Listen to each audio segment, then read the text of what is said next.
नमस्कार विद्यार्थी मित्रांनो, स्वागत आहे आपलं पुन्हा एकदा एम-पी-सी लायब्ररी या आपल्या यूट्यूब चॅनलमध्ये. आज आहे 7 फेब्रुवारी 2026. सुरू करूयात आजच्या चालू घडामोडी. आज आपण पाहणार आहोत इंडिया एआय इम्पॅक्ट एक्स्पो 2026 हा कोणत्या कालावधीमध्ये आयोजित केला जात आहे. भारत टॅक्सी याची सुरुवात आता नुकतीच करण्यात आलेली आहे. ही सेवा आता कोणत्या मॉडेलवर आधारित आहे हे आपण पाहणार आहोत. तसेच सौ निवेदिता दुबे यांची एएआय यामध्ये कोणत्या पदावर नियुक्ती झालेली आहे या संदर्भात देखील आपण आज माहिती पाहणार आहोत.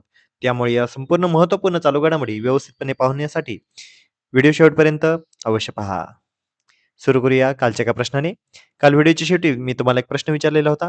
चक्र सेंटर ऑफ एक्सलन्स याचे मुख्य उद्दिष्ट काय आहे? तर याचे योग्य उत्तर आहे पर्याय क्रमांक 3 सनराइज सेक्टरसाठी फायनान्सिंग. विद्यार्थी मित्रांनो, काल आपण व्हिडिओमध्ये चक्र सेंटर ऑफ एक्सलन्स या संदर्भात माहिती पाहिलेली आहे.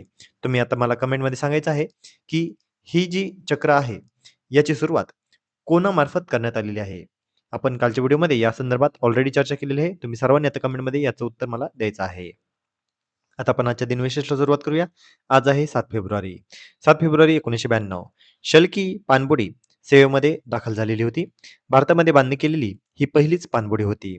लक्षात ठेवा, शल्की पाणबुडी सेवेमध्ये दाखल 7 फेब्रुवारी 1992. 7 फेब्रुवारी 1274 महानुभाव पंथाचे संस्थापक श्री चक्रधर स्वामी यांच्या आजच्या दिवशी निधन झालेले होते.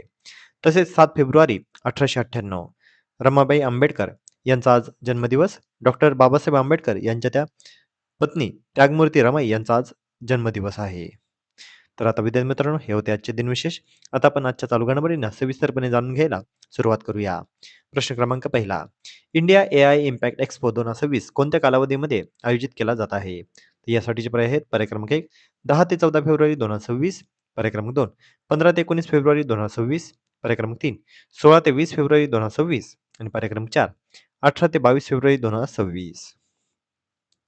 तर या प्रश्नाचे योग्य उत्तर आहे पर्याय क्रमांक 3 16 ते 20 February 2026. India AI impact expo 2026 या संदर्भात आता माहिती पाहूया. 16 फेब्रुवारी ते 20 फेब्रुवारी 2026 या कालावधीमध्ये हा एक्स्पो आयोजित केला जाणार आहे. याचं ठिकाण असणार आहे भारत मंडपम, नवी दिल्ली. याचे आयोजक आहे मैटी अंतर्गत इंडिया एआय मिशन. याची थीम आहे a global convergence of scale innovation and impact. प्रदर्शनाचा उद्देश काय आहे? तर एआय पर्यावरण आणि प्रगतीसाठी वापरणे, तसेच भारताला ग्लोबल एआय लीडर बनवणे. यामध्ये 400 पेक्षाही अधिक स्टार्टअप्स, कॉर्पोरेट्स, मंत्रालय, 19 पेक्षा अधिक राज्ये आणि 10 पेक्षा अधिक देश देखील या एक्स्पोमध्ये सहभागी झालेले आहेत.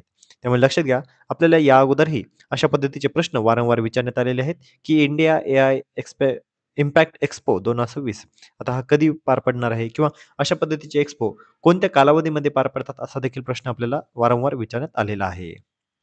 पुढचा प्रश्न. नेमच्या किपगेन कोणत्या राज्याच्या पहिल्या उपमुख्यमंत्री आहेत? तर यासाठीचे पर्याय आहेत पर्याय क्रमांक 1 मणिपूर, पर्याय क्रमांक 2 मिझोराम, पर्याय क्रमांक 3 नागालँड आणि पर्याय क्रमांक 4 त्रिपुरा. तर या प्रश्नाचे योग्य उत्तर आहे पर्याय क्रमांक 1 मणिपूर. तर सध्या देशामध्ये 4 ठिकाणी महिला उपमुख्यमंत्री या कार्यरत आहेत आणि आता आपल्या महाराष्ट्राच्या पहिल्या महिला उपमुख्यमंत्री सुनेत्रा पवार यांनी चार्ज घेतल्यानंतर आपल्याला अशा पद्धतीची माहिती असणं गरजेचं आहे. त्यामुळे लक्षात घ्या, महाराष्ट्राच्या आहेत सुनेत्रा पवार, मणिपूरच्या आहेत नेमचा किपगेन, राजस्थानच्या आहेत दिया कुमारी आणि ओडिशाच्या आहेत प्रवती परिडा. पुढचा प्रश्न. 35वी किशोरी सब ज्युनियर राष्ट्रीय खो खो स्पर्धा कुठे झाली? तर यासाठीचे पर्याय आहेत पर्याय क्रमांक 1 पुणे, पर्याय क्रमांक 2 कुरुक्षेत्र, पर्याय क्रमांक 3 भोपाळ आणि पर्याय क्रमांक 4 जयपूर. तर या प्रश्नाचे योग्य उत्तर आहे पर्याय क्रमांक 2 कुरुक्षेत्र. 35वी सब ज्युनियर राष्ट्रीय खो खो स्पर्धा 2025 ही नुकतीच पार पडलेली आहे आणि महाराष्ट्राच्या किशोरी संघाने सलग 8व्यांदा याचे विजेतेपद राखलेले आहे. अंतिम सामना हा महाराष्ट्र आणि राजस्थान या 2 राज्यांदरम्यान पार पडला. कुरुक्षेत्र, हरियाणा या ठिकाणी ही स्पर्धा पार पडली. 31 जानेवारी ते 4 फेब्रुवारी 2026 या कालावधीमध्ये ही स्पर्धा पार पडली. याचे आयोजक होते kho kho federation of India. विशेष बाब म्हणजे महाराष्ट्राच्या किशोरी संघाची ऐतिहासिक सलग 8वी यशस्वी ही मालिका आहे. मुलांचा किशोर विजेता ठरलेला आहे ओडिशाचा संघ. महाराष्ट्राचा संघ यामध्ये 3ऱ्या क्रमांकावर राहिलेला आहे. पुढचा प्रश्न. भारत टॅक्सी ही सेवा कोणत्या मॉडेलवर आधारित आहे? तर यासाठीचे पर्याय आहेत पर्याय क्रमांक 1 खाजगी मॉडेल, पर्याय क्रमांक 2 पीपीपी मॉडेल, पर्याय क्रमांक 3 सहकारी मॉडेल आणि पर्याय क्रमांक 4 सरकारी मॉडेल. तर या प्रश्नाचं योग्य उत्तर आहे पर्याय क्रमांक 3 सहकारी मॉडेल. तर आता विद्यार्थी मित्रांनो नुकतेच 5 फेब्रुवारी या दिवशी भारत टॅक्सीचा दिल्लीमध्ये प्रारंभ करण्यात आलेला आहे आणि आता यानुसार चालकच आता मालक असणार आहे आणि याद्वारे ओला आणि उबर या दोन्ही कंपन्यांना आता आव्हान मिळणार आहे.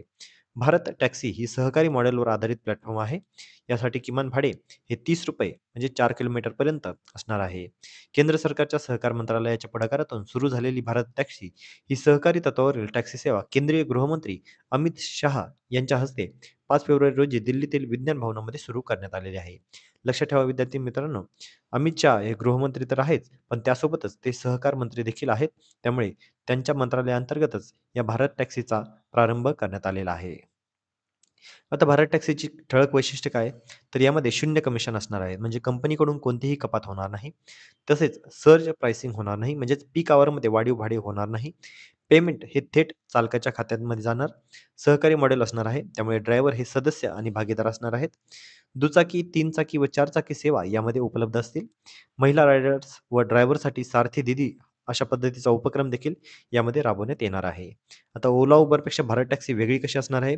तर ओला उबरमध्ये 20 ते 30% कमिशन असते. ते यामध्ये भारत टॅक्सीमध्ये कमिशन शून्य असणार आहे. नफा जो आहे तो थेट चालकांनाच मिळणार आहे. त्यामुळे मध्यस्थांची भूमिका ही आता संपुष्टात येणार आहे. त्यामुळे विद्यार्थी मित्रांनो, आपल्याला परीक्षेच्या अनुषंगाने माहिती काय हवं? तर भारत टॅक्सी याचा शुभारंभ हा दिल्लीमध्ये झाला. कधी झालाय? तर 5 फेब्रुवारी या दिवशी झालेला आहे आणि कोणत्या मॉडेलवर आधारित आहे? तर सहकार मॉडेल यावर ही भारत टॅक्सी ही आता आधारित असणार आहे. पुढचा प्रश्न, सौ निवेदिता दुबे यांची AAI यामध्ये कोणत्या पदावर नियुक्ती झालेली आहे? ते यासाठी पर्याय आहेत. पर्याय क्रमांक 1 अध्यक्ष, पर्याय क्रमांक 2 व्यवस्थापकीय संचालक, पर्याय क्रमांक 3 मुख्य वित्त अधिकारी आणि पर्याय क्रमांक 4 मानव संसाधन संचालक. तर या प्रश्नाचं योग्य उत्तर आहे पर्याय क्रमांक 4 मानव संसाधन संचालक. तर AAI यामध्ये HR संचालक मंडळावर प्रथमच महिला संचालक आता नियुक्त झालेले आहेत. सौ निवेदिता दुबे.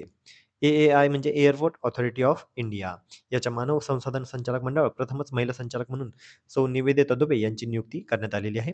ही नियुक्ती 30 जानेवारी 2026 या दिवशी करण्यात आली. नियुक्तीपूर्वी त्या AAIच्या कोलकाता पूर्व विभाग येथे प्रादेशिक कार्यकारी संचालक म्हणून कार्यरत होत्या. 1995 मध्ये आईमध्ये विमानतळ व्यवस्थापक म्हणून त्यांनी कारकीर्द सुरू केली.